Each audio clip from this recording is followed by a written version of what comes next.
خانم هاشمی، شما به پاسخ کاربر ما خانم علیزاده چی میگین؟ کسایی که پناهنده هستند و به طور مثال اداره مهاجرت و پناهندگی آلمان یا بانف از اونا میخواد که اسناد خود تکمیل بکنن و براشون گفته میشه که به نمایندگی های سیاسی افغانستان مراجعه بکنن، چه باید بکنن؟ این خودش یک نوع تناقض در روند رسیدگی به پرونده های پناهندگی در سیستم اداری آلمان نشان نمیده؟ سلام شما و بینندهایی که ما رو میبینن. در اصل اول باید یک تصحیح بکنم که پناهنده به کی گفته میشه، یعنی که اداره بانف یا اوسلند بیوردا تا مادامی که فرد در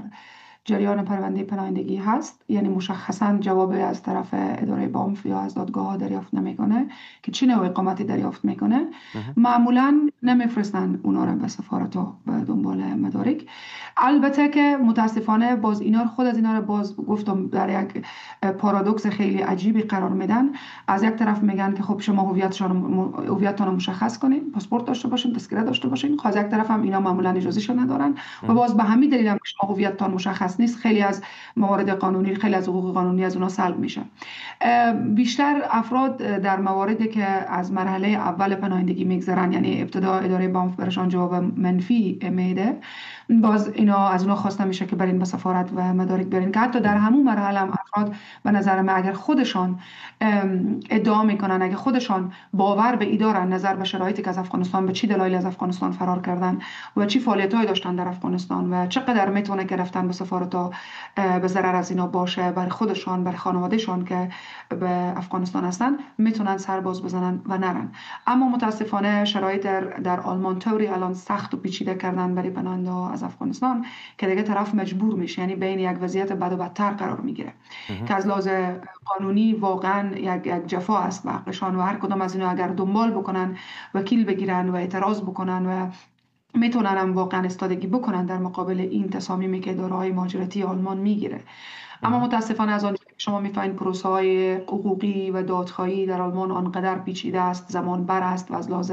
اقتصادی هزینه‌های خیلی بالایی داره که خیلی از افراد متاسفانه نمیتونن این کارو بکنن، از حقوق خود در ابتدا خبر ندارن، بعد از اون هم اگه خبرم دارن نمیتونن دفاع بکنن از لحاظ قانونی که هم برشان از لحاظ زمانی بسیار طولانی است و هم از لحاظ اقتصادی. به این خاطر میشه گفت که متاسفانه یک جفا است. نباید کسی که به عنوان پناهنده خواست پناهندگی میکنه به سفارت‌ها فرستاده باشه برای هر گونه اسناد و مدارکی تا اینکه تصمیم قطعی و جدی در مورد پرونده پناهندگیش گرفته نمیشه. حتی بعد از اینکه پرونده پناهندگیشون قبول شود، در مراحلی که باید شهروندی دریافت بکنن نیاز به اسنادی دارن که باید به کنسولگری ها مراجعه بکنن. اینا میتونه جان از اونها رو به خطر بندازه به نظر شما؟ دقیقاً در این موارد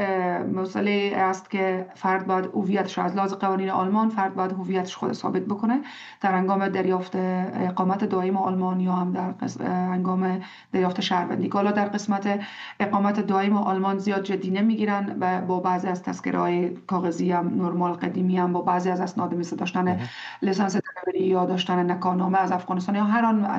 سند از افغانستان در بسیاری از ایالت‌ها اکتفا میکنن. اما در قسمت شهروندی مخصوصا در چند سال اخیر خیلی جدی گرفته شده مسئله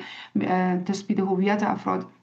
که ایران معمولا کسی که پناهنده سیاسی است، چون حتی اگر اقامت دائم هم فرد میگیرن هنوزم پناهنده سیاسی است، یک پاسپورت آبی داره و هنوزم اجازه رفتن به کشور خود نداره، هنوزم رفتن به نمایندگی نداره. اما متاسفانه به اینا میگن شما هویتتون رو مشخص کنین و طوری هم اینا رو بارها کسایی که به ما مراجعه میکنن که بر ما چی رقم به سفارت بریم و ما میگیم برین به اوسلند بیورده. وقتی شما برین به سفارت و اوسلند بیورده که به شما رو به دنبال پاسپورت روان میکنه باید به شما کتبا نامه بده که بله این نامه تو باید بری به سفارت کشور خود و از سفارت کشور خود پاسپورت بیاری یا تذکره بیاری، که متاسفانه چون خودشان میفهمن این حق ندارن از لحاظ قوانین پناهندگی، هیچ وقت به کسی همچین نامه‌ای نمیدن و به این رفتار خودشان ثابت میکنن که این رفتارشان غیر قانونی است. از اونجایی که بازم دوباره برمیگردیم به این که افراد افغان مخصوصا مهاجرین افغان یک مرکزیت، یک صدای واحدی نیستن و دادخواهی خیلی شدیدی ندارن و همین موضوعات به صورت تکنیکی تا حالا سر صحبت نشده و یک جمع بسیار تکنیکی نرفتن بشینن با چند مقاماتی که ذی صلاح هستن در این موضوع و این قضیه را صحبت بکنن و راه حل اصلیش پیدا بکنن. و همین خاطر است که متاسفانه خیلی عامیانه من همیشه میگم مهاجرین افغان در آلمان تبدیل شدن به یک توپ فوتبال. معذرت میخوام که میگم که بین نهادهای مهاجرتی و سفارت‌های افغانستان، دولت سابق چی فعلا که ما اصلا دولتی نداریم و شرایط ما تقریبا میشه گفت شرایط بحرانی و استثنایی به سر میخوریم، همین رقم فرستاده میشن از اونجا به آنجا و متاسفانه هیچ کس هم پاسخگو نیست و هیچ راه حل تکنیکی هم تا پیدا نشده. یکی از مواردی که دولت آلمان برش اشاره کرده که تعامل با طالبا آغاز کرده و همچنان به سطح رسانده که نماینده های طالبا را پذیرفته ای است که ادعا میکنه که برای تسهیل روند اخراج مهاجرانی که مجرم هستند و یا برای جامعه آلمان خطرناک هستند این کار انجام دادن و نحوی گفته میشه که امتیاز دادن به طالبا که اونا یک گروهی از مهاجرای اخراجی افغان که گفته میشه تعدادشان 11,000 نفر هست در آلمان، اینا رو بپذیره. کسایی که باید خاک آلمان البته ترک بکنن و همهشان ممکن است خطرناک نباشن. فکر میکنین که این معامله چرا از طرف محافل سیاسی خود آلمان زیاد برش پرداخته نمیشه یا که جدی گرفته نمیشه، نمیگن که خلاف موازین حقوق بشری است؟ متاسفانه هم مشاهده هستیم که آلمان در این 2 سال آنقدر به مشکلات سیاست‌های داخلیشان به چالش کشیده شده، چه مخصوصا مشکلات شدید اقتصادی، کسر بودجه قوی که دارن و خود احزاب قوی که شکست خوردن و دولت قبلی یا اسبق آلمان متاسفانه یکی از ناکارآمدترین دولت‌ها در چند دهه گذشته بوده. آنقدر اینا به سیاست‌های داخلیشان به شکست مواجه شده، چه از لحاظ مسئله مسکن، چه از لحاظ آموزش، چه مخصوصا بودجه و مسائل نظامیشان، که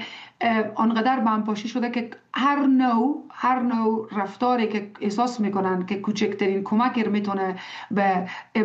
کسب رضایت مردمشان با این همه شکستایی که از لحاظ سیاست‌های داخلی خود خوردن و مردم ناراضی هستن از این فعالیت‌های حکومت، آنقدر تلاش میکنن که هر رفتاری که بتونه 1% مردم حداقل ظاهراً هم به عنوان یک پروپاگاندا راحت بکنه، آروم بکنه و به امیدوار بکنه برای اینکه دولت ما داره کار میکنه. متاسفانه اینا دست به این کار میزنن. چی حالا مسائل جنگ باشه، چی حالا مسائل سلاح باشه، فرستادن سلاح به جنگ‌های مختلف، چی مسائل کمک‌های میلیاردی باشه به کشورهای مختلف، چی هم حتی معامله با یک گروه تروریستی باشه که ما شما اونا رو به عنوان میشناسیم. حتی افراطگرایی در آلمان هم افزایش یافته. گروه‌های راست افراطی حتی در پارلمان آلمان راه یافتن. فکر نمی‌کنین که خب جامعه آلمان تا یک اندازه‌ای خواسته های داره از حکومت خود و شاید حکومت فدرال تلاش میکنه که حداقل با فرستادن مهاجرینی که ادعا میکنن خطرناک هستند به افغانستان، سوریه و عراق جامعه خود تا اندازه آرام بسازن؟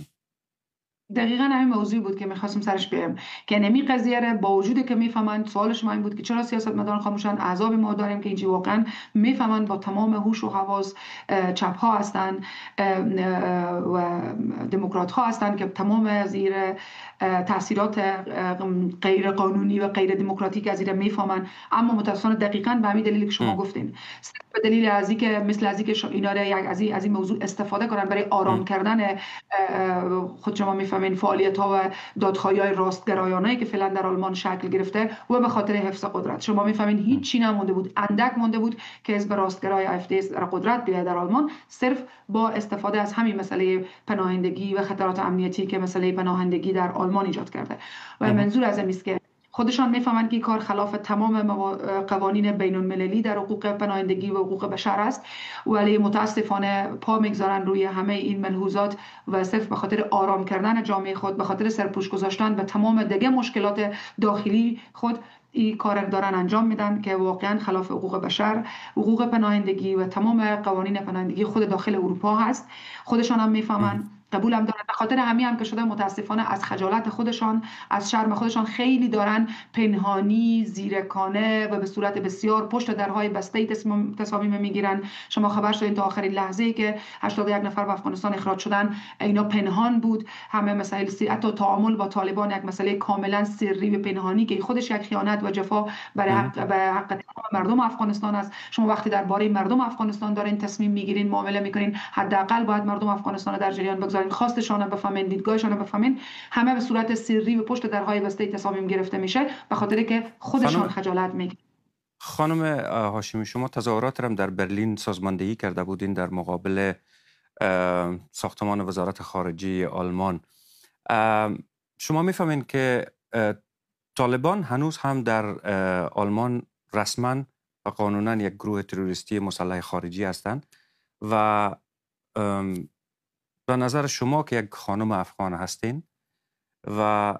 میفهمین که وضعیت در افغانستان برای خانم‌ها و دخترها به چه شکل است، وقتی شنیدین که طالبا 2 نمایندهشان آمدن در آلمان، یکیشان در شهری که شما زندگی میکنین قرار است کار کنه و یکی در شهری که من زندگی میکنم و کار میکنم قرار است بیایه و فعال شوه، چی حسی برای شما دست داد؟ متاسفانه حس بسیار خشم، ناراحت کننده، نفرت از سیاست که سیاست میتونه چقدر واقعا کثیف باشه، دولت ها به خاطر منافع سیاسی خود چی کار تا کجاها میتونن پیش برن، واقعا ناراحتی شدید و یک سردرگمی که بالاخره سرنوشت ما به کجا میرسه، بالاخره ما کی هستیم، سرنوشت ما به دست کی است و تا چی اندازه و تا کجاها میتونن در خفا پشت درهای بسته در مورد ما معامله کنن. بالاخره کی ما رو به کی میفروشه، کی ما رو از کی میخره. بالاخره در مورد مردم افغانستان چند سال دیگه این معاملات جریان خواهد داشت و به دست کیا خواهد سپرده شد. بالاخره تمام افغانستان لحظه شوم نشست های دوحه و سپردن و معاملات بالای کل افغانستان و کل مردم افغانستان در دوحه در ذهن ما و خیلی دیگه از زنها شاید در اون لحظه و حتی مردان افغانستان به حضور ما آمده باشه که باز هم یک معامله دیگر، حتی یک گوشه از دنیا، یک تکه کوچک از افغانستان مونده با یک گروه کوچک از مردمان افغانستان مونده که همه در دیده، همه فراری، همه تبعیدی، باز هم درباره ما هم معامله کردن و کسی باز هم صدا ما رو نمیشنید و تنارایی بود که حداقل بیرون شویم به خیابان‌ها و حداقل چند تا جیغ بزنیم. در دیگه کاری از دست ما نمیآید و قرار است که ادامه بدیم. بالاخره یک کسی باید صدا ما رو بشنوه که چی خبر است، تا کی ادامه داره این خرید و فروش ها و این معاملات در مورد ما. مهمانان و بیننده های گرامی، سپاس که این برنامه را همراه بودین و توجه کردین و تماشا کردین.